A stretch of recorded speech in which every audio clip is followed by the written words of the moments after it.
Good afternoon, Musketeers. It's October 14th, 2016. I'm Daniel Stenger. And I'm Corey Reich. This is Xavier News.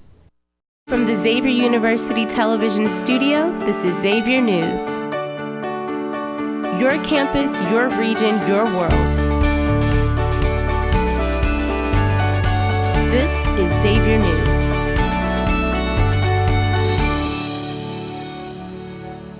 A U.S. Navy destroyer launched a series of artillery attacks early yesterday at 3 coastal radar sites along the western coast of Yemen. Officials said this was a retaliation for missiles launched this week towards a U.S. military ship in the Red Sea. The Pentagon said the pre-dawn offensive, launched from the U.S. destroyer Nitsa, was aimed at installations in an area controlled by Houthi rebels. Initial assessments showed the sites were destroyed. Pentagon spokesperson Peter Cook told reporters yesterday that the missile strikes were limited and were a response to a direct threat to U.S. military. Cook deflected further questions about Iran and Tehran, but added that they will be prepared to respond again. There was no word on any plans for additional strikes.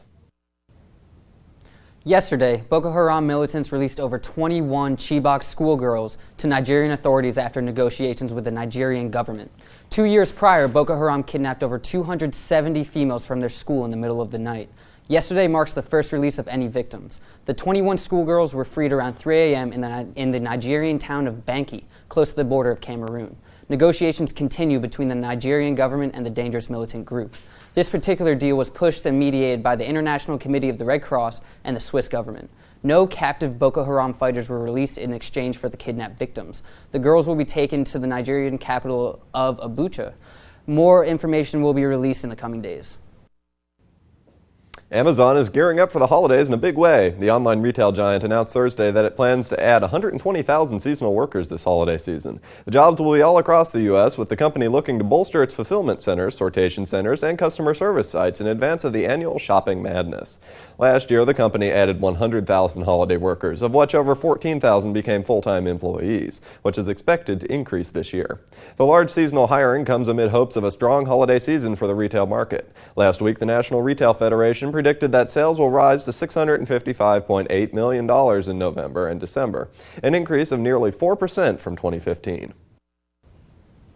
Watch out, everybody. The bar was just set for how to get your resume noticed. Lithuanian native Lucas Ila visited San Francisco's Bay Area in hopes of finding a job at a top tech company.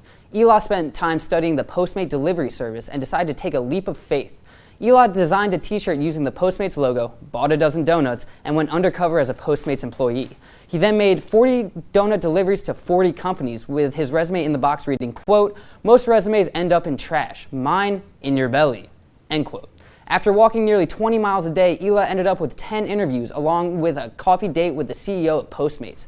Don't be afraid to get creative to get your foot in the door, Muskies, and ask yourself, who doesn't love donuts? A silverback gorilla escaped from an enclosure at the London Zoo yesterday, sparking a frantic search by keepers and armed police.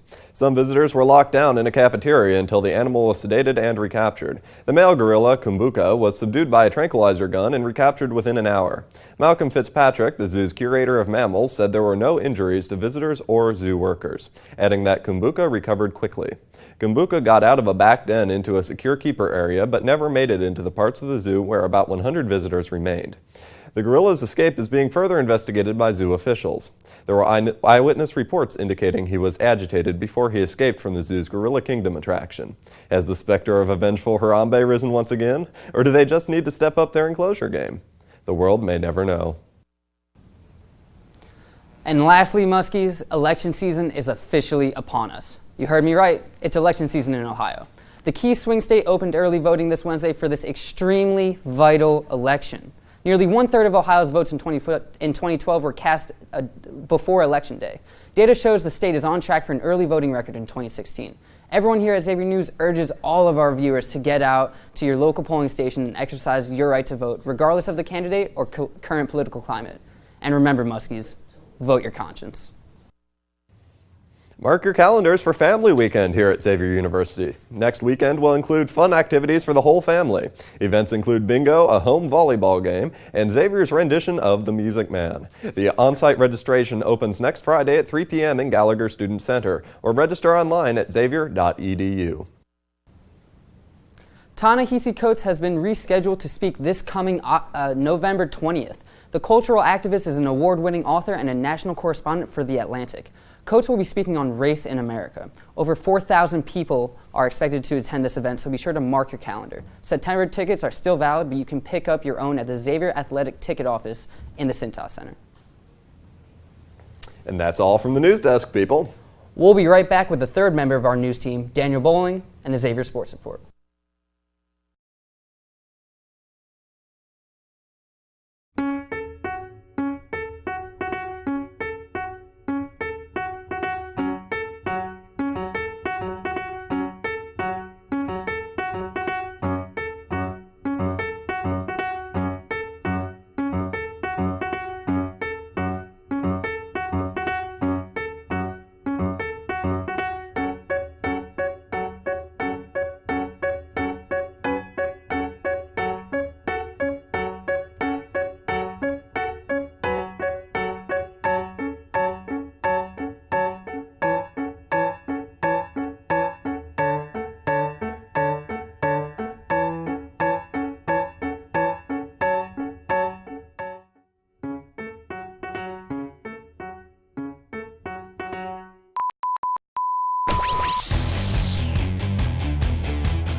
What's going on, Xavier Nation? I'm Daniel Bowling, and this is another edition of the Xavier Sports Report.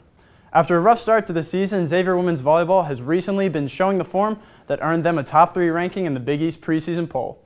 The past week saw the team go 2-0 with wins over both conference rivals Butler and DePaul.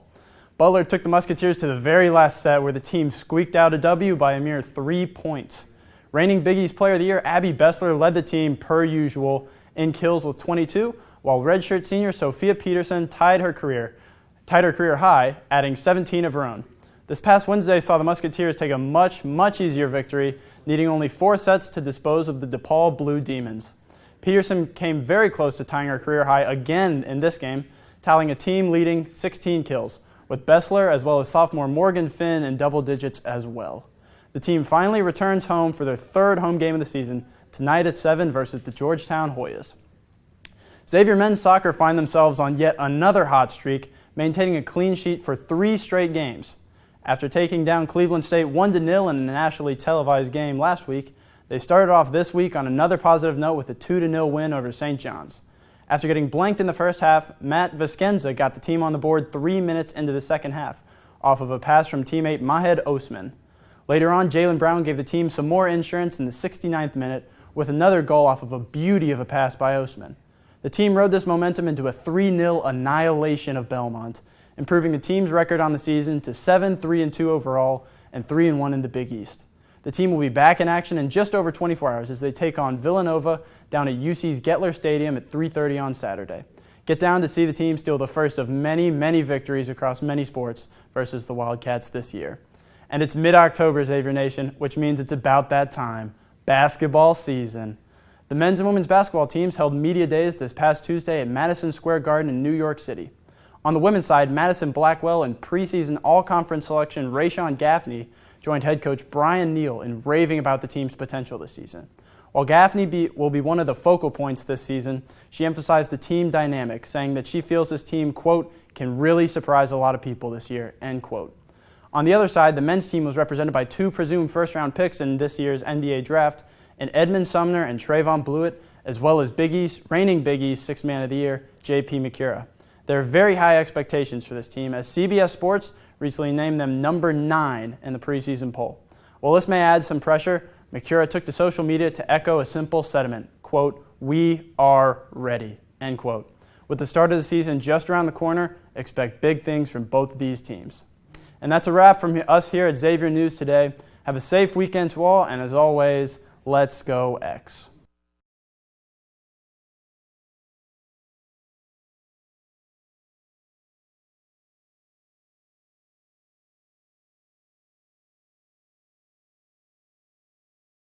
This is Xavier News.